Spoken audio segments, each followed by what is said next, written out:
Pilipinas. Inspeksyon sa Jensan Peaceport Complex sa tinamaan ng lindol ay pinagutos na ni Secretary Chu Laurel. Detalye na balita mula kay Val Gonzalez, Irish 5. Val, good morning.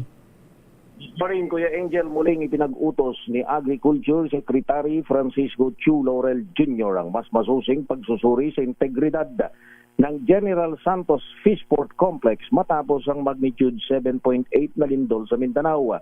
Una na itong isinailalim sa inspeksyon noong June 8 at 9 kung saan pansamantalang ipinasara ang Market Halls 1, 2 at 3 habang limitado ang paggamit sa Market Hall 4. Ayon kay Philippine Fisheries Development Authority Acting General Manager Glenn Pangapalan, na matatag pa rin ang pasilidad batay sa paunang pagsusuri.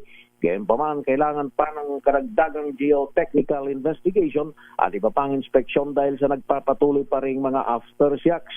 Wala namang naitalang nasawi na sugatan sa mga empleyado at iba pang gumagamit ng pantalan.